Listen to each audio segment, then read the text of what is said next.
오직 자기가 부르심의 소망을 두고 하늘의 소망을 둔 것이죠. 바울은 이 땅에 소망이 없다라는 것을 다메섹 도상에서 주님을 만나고 깨달았어요. 바울이 가진 모든 조건들은 우리가 잘 알듯이 많은 사람들이 부러워할 만한, 이 세상 사람들이 소망을 두고 바라볼 만한 것들을 바울은 그런 모든 조건을 갖췄지만, 바울은 주님을 만난 후 그것을 배설물로 여기고 세상의 소망, 세상 사람들이 다 부러워하는 모든 소망의 그 정점에서 그는 그것을 다 내려놓고 주님을 향해서 나의 소망은 오직 부르심을 입은 하늘의 소망을 두겠노라고 고백하면서 날마다 자신을 죽이면서 두렵고 떨림으로 그 구원의 길을 지키기 위해서 노력하면서 한평생을 마쳤어요. 고단한 삶, 목숨을 잃을 뻔한 삶, 참 그러한 삶을 세상적인 기준으로는 이해할 수 없고 어리석은 삶이었지만, 우리가 영적인 눈으로, 믿음의 눈으로 볼 때는 그것은 축복의 길이었어요. 영광의 길이었습니다. 아름다운 길이었습니다. 사명자의 삶이었고요, 소명자의 삶이었습니다. 여러분, 저와 여러분도 사명자로서의 어떤 의식을 가지고 있는 거죠? 소명의 삶을 잘 살고 계십니까? 우리가 소명이 뭐예요? 사명이 뭐예요? 우리가 하나님을 믿고 산다라고 하는 것은 첫째로 그 모든 목적은 한 가지인데 하나님께 영광 돌려드리는 거예요. 이사야 43장의 말씀에 잘 나와 있잖아요. 이 백성은 나를 위하여 지었나니 나에게 찬송을 부르게 하여. 하나님은 우리의 찬송을 기뻐 받으십니다. 네. 저기 앉아서 아까 우리 집사님이 찬양을 인도하고 계속해서 찬양을 되게 많이 했어요. 모처럼 많이. 찬양하면서 힘들지 않은 소리가 나올 정도로. 뭐 많이 보니까 힘들긴 하지만 저는 앉아서 또 그렇게 말씀 전하기 전에 앉아서 기타를 치고 이런 일이 저는 많이 있어요. 기타를 쳤기 때문에 교회 예배 수행회 이럴 때도 가끔 기타를 치면서 지금도 뭐 이렇게 하지만은, 근데 그런 찬양들을 쭉 부르니까 저는 예전에 전도사 때 그 집회를 많이 하는 그런 교회에 있었어요. 한 달에 한 번씩 또 혹은 두 번씩 기도를 하고 같이 하는 그때는 그게 되게 은혜롭고 또 그것이 믿음인 줄 알았어요. 물론 그것도 하나 믿음의 종류이지만 막 기도하고 봉사 목사님이 오셔서 강사 목사님이 막 기도해주고 저녁제로 그런 거 있잖아요. 그러다가 이제 어느 날 이제 여러 가지 다양한 문제 그런 강사 봉사를 보면서 이 정도는 아닌데 저런 거 헤아리게 되고 이렇게 그런 모습들을 보면서 그렇게 했지만은 그때 시절이 생각나면서 이렇게 그때 찬양을 보면서 열심히 기타 치고 드럼 치고 함께 했던 지하실에서 자면서 때고 그때 지하교회였거든요. 기본적으로 사역지였는데 그래서 이렇게 집회를 했던, 그렇지만 이게 막 외국 교회, 순복음교회 교회들이 뜨겁잖아요. 순복음교회 교회 여자 집사님들 몇 분이 오셔가지고 함께 기도하고 뜨겁게 이렇게 음식 이렇고 강사님 대접해주고 많이 하면서 이렇게 하나님 본 손길 까마귀를 통해서 베푸셨고 그랬던 은혜들이 이렇게 스쳐지내갔습니다. 하나님이 하시는 일에 정직하게 한다면 어떤 방법이나 어떤 모양은 조금씩 다를지라도 다르게 한다면 하나님이 반드시 이루어지는 것들을 저도 그렇고 여러분도 그렇고 그것을 인정하고 다 경험하며 살아오신 줄 믿습니다. 우리가 하나님을 믿고 살아가는 성도의 삶에 그런 목적들을 본다면 또 무엇이 있습니까? 베드로전서 2장 보면 뭐라고 있어요? 왕같은 제사장, 거룩한 나라, 소유된 백성. 그리고 그 뒤에 뭐라고 나와 있습니까? 우리를 믿는 하나님께서 어두운 데서 우리를 불러내셔서, 그죠? 그 기이한 빛에, 그 아름다운 빛의 세계로 인도해 주셨잖아요. 믿음이 없이는 볼 수 없는 빛이에요. 저와 여러분은 그 빛을 느끼기 때문에 오늘도 이 지하실에 세상 사람들이 볼 때는 지하실에서 뭐 하나 하겠지만 이것은 하나님의 영광의 빛이 우리를 인도하고 귀한 그 빛에 인도되어서 우리는 오늘도 이 자리에 있는 줄 믿습니다. 그래서 우리가 하나님을 믿는다라고 한다는 것은 그 귀한 빛을 우리를 어두운 데서 불러내 주신 그 은혜를 그 그리스도의 덕을 다른 사람에게 선전하게 하려고 하는 것이 우리 삶의 목적이에요. 그것이 하나의 같은 목적의 사명이라고 할 수 있어요. 지금 사명에 대해서 얘기하는 거예요. 그러니까. 그리고 또 뭐 어떤 것이 있습니까? 고린도전서 10장 31절인가 보면은 너희는 무슨 일을 하든지 무엇을 하든지 먹든지 마시든지 무엇을 하든지 다 무엇을 위해서요? 하나님의 영광을 위해서. 우리의 삶의 모든 것들은 하나님의 영광을 위해서. 우상의 제물을 먹느냐 안 먹느냐 뭐 이런 걸로 막 따지고 여러 가지 뭐 고린도교회는 그런 뿐만 아니라 고린도에 분쟁이 많이 있고 당파를 짓고 많은 일들이 있었습니다만은 어쨌든 바울이 그렇게 얘기했어요. 먹든지 마시든지 무엇을 하든지 하나님의 영광을 위해서. 우리의 삶의 목적은 하나님께 영광 돌려드리는 겁니다. 아멘. 우리의 사명은 하나님을 찬양하는 것입니다. 아멘. 우리의 사명은 하나님이 우리를 어두운 데서 불러내신 그 귀한 빛을 다른 사람들에게 알리고 선전하는 것입니다. 그래서 아까 오전 말씀, 설교 말씀 중에 저도 오면서 그 말씀 생각하면서 왔지만 한마디로 얘기하자면 우리의 삶은 하나님을 사랑하고 이웃을 사랑하는 거예요. 저는 중학교로 미션 스쿨을 나왔습니다. 그래서 우리 월요일날 가면 주보를 가져가야 점수를 줬어요. 근데 어쨌든 그 미션 스쿨에 대광 중학교 명락재단이죠. 명락교회 같은 재단의 이사장 한경주 목사님 우리 학교 이사장님이셨어요. 교훈이 뭐냐면 경청 애인 하늘을 섬기고 하늘을 사랑하고 애인 사람을 사랑하고 하늘을 사랑하고 하나님을 섬기고 하나님을 사랑하고 이웃을 사랑하라. 우리 삶이 그런 삶이 되어야 될 줄로 믿습니다. 오늘 바울의 삶을 돌아보면 바울의 사역 가운데 많은 사람들이 있었어요. 그렇죠? 다양한 사람들이 있었습니다. 9절에 보면 이렇게 얘기하고 있습니다. 너는 어서 속히 내게로 오라. 누구에게 하는 말씀입니까? 디모데에게. 사랑하는 아들 디모데에게. 믿음의 아들. 이제 바울이 자기의 생을 마감하면서 가장 먼저 찾는 자기 믿음의 아들 디모데에게 그렇게 얘기해. 속히 와라. 내가 이 말 속에는 참 이 가슴이 애잔하고 아려운 그런 저는 이 구절을 읽을 때마다 약간 가슴이 이렇게 저며와요.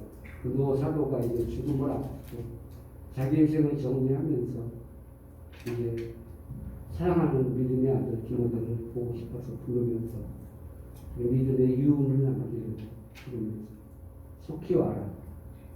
오라가 아니라 속히 오라고. 자기가 언제 이제 생을 마감할지 이제 임박한 자신의 삶의 환경을 바라보면서 인간적인 모습으로는 참 힘들게 살고 가진 고초를 당했지만 영광스러운 자기의 사명의 길을 하늘의 부르심의 상을 위해서 이 세상의 모든 사람들이 부러워할 만한 것들을 모두 팽개치고 배설물로 여기고 살아온 바울의 모습 보면서 그 모델을 부르는 모습입니다. 바울에게는 그렇게 동역자들이 많이 있어요. 믿음의 아들 디모데가 있었고요. 10절에 보면 이런 사람도 있었어요. 대만은 이 세상을 사랑하여 나를 버리고. 대만하는 사람은 바울이 마지막 때 바울과 함께 동역하고 바울이 영광스러운 모습으로 사역에 열심이고 힘있게 이렇게 나갈 때는 함께 있었어요. 근데 이제 그 끝이 보이고 바울 사도가 힘이 연약해지고 이제는 죽음밖에 그 희망이 없어 보이고 이제 곁에 있어봤자 더 이제 못 살기가. 그러니까 대만은 세상을 생각하면서 하나님의 특성 중에 하나가 하나님은 큰 특징 중에 하나님의 사랑이시지만 하나님의 또 그런 특징이 하나 있다면 신실하심은 변하지 않으시다. 한결같으시다. 한결같으시다. 우리가 하나님을 믿는다면, 하나님의 자녀라면 우리의 모습이 한결같아야 돼요. 아멘. 아멘? 한결같은 모습으로 내가 어려웠거나 내가 좀 불편하거나 내가 좀 불쾌하거나 여러 가지 어떤 상황이 있을 수 있어요. 사람이니까 감정이. 그렇지만 그런 것들을 안고 품고 넘고 뛰어넘으면서 성숙해져 가면서 그리고 한결같은 모습으로 그 믿음의 자리, 하나님의 이름으로 지키는 여러분의 자리가 있어요. 가정에서 어떤 사람에게 믿음의 친구로서, 교회에서 여러분의 어떤 수임이 있을 것이고, 각자 달란트대로 여러분의 삶의 어떤 그런 현장 속에서 해오는 게 아닐지라도 여러분의 어떤 모습이 있어요. 하나님의 이름으로 다른 사람을 맞이하는 여러분의 모습이 한결같기를 부탁드립니다. 그런데 대만은 그렇게 하지 못했어요. 그 믿음을 끝까지 지키지 못하고 세상을 사랑했어요. 너무 힘드니까. 인간적으로 이해합니다. 저도 이 세상 보면 너무 사랑할 게 많아. 요즘 젊은 친구들 보면 우리 아들이 지금 31인데 그 젊은 친구들이 보면은 할 게 너무 많고 재밌게 너무 많아. 혼자서 보면 그렇게 많고 우리는 친구 아니고 사람 만나지 않으면 다방이나 빵집이나 그런 사람 만나지 않으면 참 힘들었는데 세상적인 기준으로 보면 그렇게 많지만 그렇지만 우리가 하나님을 기쁨, 하나님을 만난 기쁨, 세상 사람이 누리는 그 즐거움을 좀 같이 누리지 못하더라도 하나님을 만난 그 기쁨에 비하겠습니까? 그죠? 그런데 대만은 그것을 끝까지 지키지 못하고 이제 더 이상 바울 사도 곁에 있어서 자기에게는 이익이 없다라는 마지막까지 그 믿음을 지키지 못하고 세상을 사랑하여 떠나버린 데마라는 사람이 있었습니다. 그래서 데살로니가로 갔고 또 많은 사람이 떠났습니다. 그리스게는 가바디아로, 디도는 달마디아, 이 사람들이 다 믿음을 다 저버리고 떠났다라는 얘기는 아니에요. 어쨌든 믿음을 저버리고 떠난 세상을 향해서 자기가 하나님 믿겠다고 바울과 함께 신실한 삶을 살다가 다시 세상을 사랑해서 변하고 떠난 데마도 있었지만 이제 바울 곁에 남지 않고 이제 죽음을 앞두고 가장 외로운 시기에 사람들이 바울 곁에 더 많이 있으면서 함께 용기를 주고 그의 관심을 갖고 함께 응원하면서 격려하고 독려하고 형제를 사랑해를 어떤 그런 성도의 교제를 이루면서 그렇게 있어야 되는데 그렇게 세상을 향해서 떠나고 다른 사업지로 떠나고 그렇게 떠나게 되었어요. 그리고 11절에 보면 또 이런 사람이 나옵니다. 누가 말고 다음 사람부터 보겠습니다. 내가 올 때에 나가를 데리고 오라. 저가 나에게 이익합니다. 나가는 어떤 사람입니까? 우리가 잘 알듯이 그 마가의 다락방 유복함 지방의 청년이었어요. 우리가 다락방 그러니까 뭐 별거 아닌 것 같지만요. 그 다락방 정도 지금은 큰 부잣집에 뭐 음접시 뭐 그 정도 어떤 그 부잣집의 청년이었어요. 고생을 안 했습니다. 바나바라는 삼촌, 좋은 삼촌을 두었고요. 근데 막 제자들이 은혜 받고 그러는 걸 보았어요. 삼촌의 그런 모습이 멋있어 보였어요. 그도 어떤 그런 부스러기 은혜를 먹었는지 하나님을 어쨌든 만나는 그런 흔적이 있어서 고생도 안 한 그 청년이 이제 용기 백배에서 순간에 어떤 그런 마음으로 1차 전도여행 때 바나바를 따라서 바울과 함께 전도여행을 떠났잖아요. 그렇지만 어떻게 했습니까? 낭만과 어떤 여행, 전도여행 하면서 멋있게 많은 사람들이 기적이 일어나고 말씀을 전하면 많은 사람들이 돌아오고 이렇게 그런 것만 생각했지만 가면서 부딪히는 어떤 환경, 어떤 삶의 고충들, 어려움들을 이 고생도 안 하는 그런 젊은 청년이 견디지 못하고 중간에 결국은 포기하고 돌아왔잖아요. 그 일로 인해서 그 바나바, 이 마가 때문에 결국 다음 전도회 때 마가를 데려가자마자 바나바는 위로자예요. 남을 위로를 잘하고 품는 성격이기 때문에 조카가 아닐지라도 우리가 조카니까 팔이 안으로 굽어서 뭐 좀 더 품어주려고 하지 않았을까 뭐 그렇게 얘기하는 사람도 있지만 저는 그렇게 생각하지는 않습니다. 바나바는 그냥 원래 성품이 그냥 위로하고 품고 그 바나바가 바울과 이렇게 함께하면서 바나바도 사실 바울도 바나바 덕에 어떤 다른 제자들 사도들에게 어떤 그런 인정을 받고 함께 어떤 동역자로서의 인정을 받는 그 사역의 반열에 오를 수 있는 그런 동기를 제공한 사람이 그 단초를 제공한 사람이 바로 바나바 아니겠어요?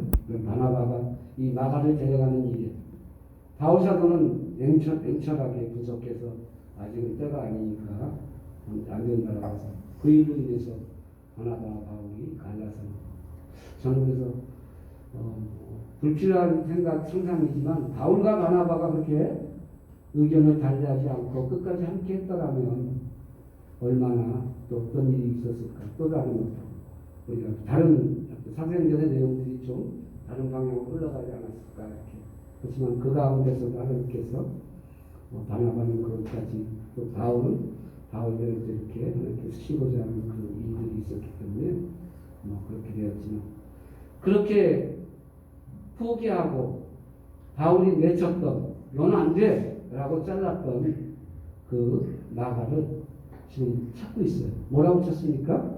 제가 다시 한번 읽겠습니다. 디모데에게 하는 말입니다. 내가 올 때에 나가를 데리고 오라. 저가 나의 일에 유익하니라. 나가는 어떻게 됐어요? 자기가 믿음에 호기롭게 나섰을 때 실패하고 고생당했던 그 젊은 청년 유학했던 모습에서 그는 이제 성숙했어요. 아멘. 자기 사역에 나는 어떤 그 열매를 맺어가고 그렇기 때문에 이제 바울이 뭐라 그러면 저가 나의 일에 유익한 과거에는 실패했지만 실패할 수 있어요. 연약할 수 있어요. 그렇지만 하나님 앞에 떠나지 않고 다시 하나님을 붙들고 우리가 일어설 때 하나님 앞에서 성숙해 가서 더 열매를 맺고 하나님이 기뻐하시는 하나님의 사명자의 삶을 소명의 삶을 살아갈 때 바울이 그것을 인정하고 이제는 저가 나의 일에 유익한 자이기 때문에 그를 데리고 오라. 무익한 자였어요. 그죠? 하나님을 잘 믿으면 무익한 자도 유익한 자로 변하는 것입니다. 여러분. 아멘. 나가는 그런 사람이었어요. 바울 곁에 많은 사람들이 있었지만 그렇게 마지막 한 사람 누가를 이야기하고 싶습니다. 누가만 나와 함께 있느니라. 바울이 강조합니다. 지금 나의 곁에는 누가만 남아있다라는 이야기예요. 누가도 전도여행 때 만난 사람이에요. 그는 의사였고 바울의 비서처럼 또 이 바울의 서신에 옆에서 내용들을 아마 이렇게 기록하지 않았을까. 그리고 마지막에 바울이 물론 직접 기록하지 못했지만은 이렇게 동의를 하고 내가 직접 이렇게 친필로 사인한 거라고 이렇게 불러준 대로 쓰고 그리고 모든 행정 업무를 담당하고 누가는 묵묵히 자기의 그리고 바울과 함께 했던 모든 것들을 참 두뇌가 명석하고 또 의사 정도 됐으니까 얼마나 그것을 잘 정리해가지고 이 사도행전을 기록하고 또 누가복음을 기록하고 그래서 한결같이 의사니까 바울이 아플 때 그를 돌보면서 그의 육체를 돌보고 건강을 염려하면서 옆에서 늘 신실한 모습으로 한결같은 모습으로 있는 누가의 모습을 상상해 봅니다. 그리고 모든 어려움 그 끝에 마지막 그 끝에 어떤 그 어려움의 가장 그 그게 치달아 있는 현재 상황 속에서 다들 떠나가고 그랬을 때 세상을 향해서 떠나가고 이제 바울과 함께하는 것보다 다른 곳 더 이상의 어려움을 내가 겪고 싶지 않다라고 다른 곳으로 떠나간 다른 동역자는 다 그렇게 떠나갔지만은 바울이 이야기합니다. 디모데에게 편지하면서 누가만 나와 함께 있습니다. 여러분 금호동에 어떤 큰 교회가 있어요. 이름만 큰 교회가 있는데 이 교회 목사님이 어마어마하게 큰 교회를 지금은 이제 그 목사님 은퇴했겠지만은 그 목사님이 되게 큰 교회를 성장시켰습니다. 물론 큰 교회가 뭐 목회 성공이라고 말할 수는 없지만 어쨌든 내용적으로 뭐 누구나 목회자가 되면 큰 영향을 크게 뭐 하고 싶어하고 그래 왔으니까 지금은 이제 많은 그런 시선이나 그런 것들이 달라져 있지만 그래서 그 목사님이 이제 일화 중에 이런 내용이 있습니다. 정말 어렵고 전선할 시절부터 개척을 해서 금호동 골짜기에 전 동대문 그쪽 금호동 대광 중학교가 금호동 도남동 신월동에 있으니까 그쪽에 살았는데 잘 알죠. 금호동 꼭대기에 서민들이 사는데 완전 한적집 있고 지금 아파트가 뭐 엄청나게 비싸게 지어져 있지만은 거기서 목회하는 가난한 사람들만 있죠. 힘들죠. 문제들도 많지요. 이 목사님이 견디다 못해서 이제 그만둬야겠다라고 할 때 딱 한 사람, 어느 한 권사님이 계셨는데 열심히 기도하고 먹을 거, 쌀, 뭐 되는 대로 조금씩 갖다가 목사님께 전도사 때부터 갖다 주면서 그럴 때마다 기도하고 독려하고 이제는 정말 못하겠다라고 권사님한테 미안한데 정말 못하겠다라고 그런 이야기를 할 때 권사님이 탁탁 들고 그런 힘이 되냐고 권사님이 그럴 때마다 권면하고 얘기해가지고 정말 그만둘 뻔한 거를 그 목사님이 다시 쏙 붙들었어요. 그리고 나서 그 목회가 완전히 성공을 하고 그래서 성공한 뒤에 그 권사님이 장례식 때 그 목사님이 보면 설교를 하고 사람이 모인 자리에서 그런 이야기를 이 권사님 랑무레 권사님이 없었으면 나는 오늘 교회 이 자리에 없어서 그냥 없었지. 그리고 그 목사님이 옆에서 비록 목사님은 이름을 알리고 명성을 얻고 그런 것 같지만은 그렇게 이름 없이 빚도 없이 어느 한 권사님이시지만 바로 이 바울의 곁에 누가처럼 그렇게 신실한 모습으로 내가 이 교회 다니다가 이 교회 너무 어려워. 내가 봉사할 게 많아. 아니 물질도 나도 어려운데 물질 이렇게 도와야 돼. 여기는 좀 무식한 사람들이 많아. 근데 각자 별의별 사람들이 막 생각하잖아. 여기 나랑 같지 않아. 좀 더 큰 데 가가지고 편안하게 신앙생활하고 싶어하고 다들 막 그러잖아요. 그렇게 오가며 처세처럼 왔다 갔다 할 때 그 권사님만은 함께 목사님을 품고 어려울 때마다 기도하고 찾아가고 쌀 한 줌이라도 목사님께 갖다 주면서 목사님이 같이 기도해요. 전사님이 힘이 되면서 그랬던